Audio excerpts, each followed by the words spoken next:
আসসালামু আলাইকুম রহমতুল্লাহ। Hello everyone, আশা করি সকলে ভালো আছেন। আলহামদুলিল্লাহ, আপনাদের ভালোবাসায় আমিও ভালো আছি। আপনাদের সকলকে মেহেদিক্স টেক চ্যানেলের নতুন আরেকটি ভিডিওতে শুভেচ্ছা অভিনন্দন। প্রিয় ভিউয়ার্স, আজকে এই ভিডিও কোন টপিক নিয়ে হতে যাচ্ছে আশা করি সকলেই টাইটেল এবং থাম্বনেল দেখে বুঝতে পেরেছেন।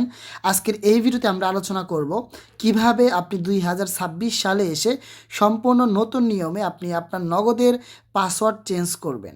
অনেক সময় কিন্তু আমাদের এমন হয়ে যায়, আমাদের কলিগ অথবা আত্মীয় স্বজন অথবা এমনকি আমাদের পাসওয়ার্ডটা দেখে ফেলে, যেটা আমাদের চেঞ্জ করার প্রয়োজন হয়, অথবা যে কোনো কারণে বশত আমাদের পাসওয়ার্ডটা কিন্তু চেঞ্জ করার প্রয়োজন হয়।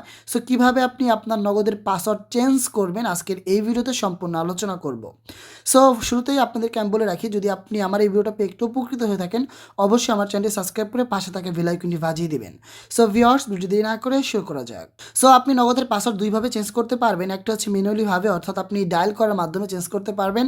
আর একটা হচ্ছে আপনি সরাসরি অ্যাপসের মাধ্যমে আপনি আপনার নগদের পাসওয়ার্ডটা চেঞ্জ করতে পারবেন। সো আমি দুইটাই আপনাদেরকে শিখিয়ে দেবো। ফার্স্ট অবস্থায় আমি অ্যাপসের মাধ্যমে শিখিয়ে দেবো, কারণ আমাদের বেশিরভাগই সকলেই অ্যাপস ব্যবহার করি। সো আপনি ফাইনালি আপনি সরাসরি নগদ অ্যাপসে চলে যাবেন। আমি নগদ অ্যাপসে চলে আসলাম। নগদ অ্যাপসে চলে আসার পর এখানে আপনি আপনার যে নগদের পাসওয়ার্ডটা রয়েছে সেই পাসওয়ার্ডটা এখানে দিয়ে দিবেন। আমি পাসওয়ার্ডটা দিয়ে দিচ্ছি। সো পাসওয়ার্ডটা দিয়ে দেওয়ার পর লগ ইন করুন, এখানে ক্লিক করে লগ ইন করে নেবেন। সো লগ ইন করে দেওয়ার পর দেখতে পাচ্ছেন একদম নিচে লেখা আছে আমার নগদ। ঠিক আছে, এই যে আমার নগদ লেখা আছে এখানে ক্লিক করে দিবেন। সো এখানে ক্লিক করার পর এখানে দেখতে পাচ্ছেন কয়েকটা অপশন চলে আসছে। সো দেখতে পাচ্ছেন আপনার পিন পরিবর্তন নামে একটা অপশন কিন্তু এখানে দেখা যাচ্ছে। ঠিক আছে, সো এই পিন পরিবর্তন এখানে আমরা ক্লিক করে দিব। এখানে ক্লিক করার পর দেখতে পাচ্ছেন আপনার সামনে তিনটা অপশন চলে আসছে। একটা হচ্ছে আপনার বর্তমান পিন, দেন হচ্ছে আপনার নতুন পিন এবং পুনরায় নতুন পিন। অর্থাৎ উপরে যেটা আছে সেটা হচ্ছে আপনার বর্তমান যে পিনটা আছে সেই পিনটা দিবেন, দেন নিচে যে পিনটা দিতে চাচ্ছেন সেই পিনটা দিবেন, দেন নিচে নতুন পিন যেটা দিবেন সেটা আবারও দিবেন। ঠিক আছে, সো আমি পিনটা দিয়ে দিচ্ছি। সো পাসওয়ার্ডটা দিয়ে দিলাম। উপরে আমি আবারও বলে দিচ্ছি, উপরে যে পিনটা আপনার বর্তমানে রয়েছে সেই পিনটা দিবেন, দেন নিচে আপনার যেটা নতুন দিতে চাচ্ছেন সেই পিনটা দিবেন, দেন আবারও নিচে যে পিনটা দিবেন সেই পিনটা দিবেন। সো যদি আপনাদের এমন হয়ে থাকে যে আপনি পাসওয়ার্ডটা জানেন না বা ভুলে গেছেন, তাহলে কিভাবে আপনি পিনটা পরিবর্তন করবেন অথবা পাসওয়ার্ডটা রিসেট করবেন, আমার চ্যানেলে অলরেডি ভিডিও আপলোড করা আছে, অথবা আমার আই বাটনে ভিডিও রয়েছে। সো সেখান থেকে আপনার ভিডিও দেখে নেবেন কীভাবে পাসওয়ার্ড ভুলে গেলে আপনি সেটা রিসেট করবেন। ঠিক আছে, সো আজকের ভিডিও শুধুমাত্র পিন কীভাবে পরিবর্তন করবেন সেটা কিন্তু দেখাই দিচ্ছি। সো এরপর কী করবো, আমরা সাবমিট অপশন চলে আসছে। সো সাবমিট অপশনে ক্লিক করব।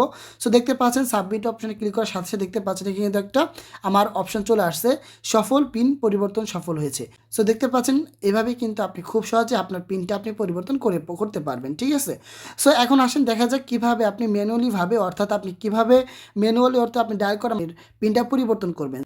সো আমরা ডায়াল প্যাডে চলে যাব। দেন ডায়াল প্যাডে চলে আসার পর আমরা কী করব, *167# এটা লিখে আমরা ডায়াল করব।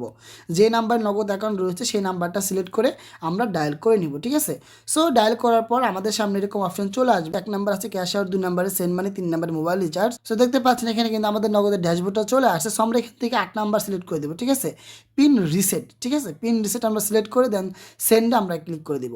সো সেন্ডে ক্লিক করার সাথে সাথে আপনার সামনে আবারও দুইটা অপশন চলে আসবে, একটা হচ্ছে ফরগেট পিন, একটা হচ্ছে চেঞ্জ পিন। সো আমরা ফরগেট পিনে যাব না, কারণ যেহেতু আমরা পেনটা ম্যানুয়ালিভাবে চেঞ্জ করবো, মানে আমরা পাসওয়ার্ডটা জানি তো শুধু চেঞ্জ করবো, এই জন্য আমরা 2 নাম্বার সিলেক্ট করে দিব। সো আবার সেন্ডে ক্লিক করব। সো দেখতে পাবেন এরকম অপশন চলে আসবে, ইন্টার কারেন্ট পিন, মানে বর্তমানে যে পিনটা রয়েছে সেই পিনটা দিতে বলতেছে। সো বর্তমানে যে পিনটা সেই পিনটা আমি দিয়ে দিচ্ছি। সো পিনটা দিয়ে দেওয়ার পর সেন্ড অপশন আমরা ক্লিক করব। সো সেন্ডে ক্লিক করার সাথে সাথে দেখতে পাবেন ইন্টার নিউ পিন, মানে বর্তমানে আপনি যে পিনটা দিতে চাচ্ছেন আপনার আগের পিনটা প্রথমে দিবেন, দেন নিউ পিন যেটা দিচ্ছেন সেই পিনটা দিয়ে দেবেন। সো আমি নিউ পিনটা দিয়ে দিচ্ছি। ঠিক আছে, সো পিনটা দিয়ে দেওয়ার পর আপনি সেন্ডে ক্লিক করবেন। সো সেন্ডে ক্লিক করার সাথে সাথে আবারও আপনার কনফার্ম নিউ পিন এই অপশনটা চলে আসবে। সো আমরা আবারও যে পিনটা দিয়েছিলাম সো সেই পিনটা এখানে আবারও দিয়ে দিব। ঠিক আছে, মানে নতুন পিনটা আবারও দিয়ে দিব। সো সেন্ডে ক্লিক করার সাথে সাথে দেখতে পাবেন আমাদের পিনটা কিন্তু সাকসেসফুল হয়ে আমাদের পিনটা কিন্তু চেঞ্জ হয়ে যাবে। সো এভাবে কিন্তু আপনি খুব সহজে দুইভাবে আপনার নগদের পিনটা আপনি রিসেট বা চেঞ্জ করতে পারবেন। যদি আপনি এমন হয় যে পাসওয়ার্ড ভুলে গেছেন, তাহলে কিন্তু অবশ্যই আমার চ্যানেলের ভিডিও থাকা সেটা দেখে নেবেন, তাহলে আশা করি বুঝতে পারবেন। সো আজকের ভিডিও এই পর্যন্তই। সকলে ভালো থাকবেন, সুস্থ থাকবেন। আল্লাহ হাফেজ। ইনশাআল্লাহ দেখা হবে অন্য কোনো টেকনিক্যাল ভিডিওতে।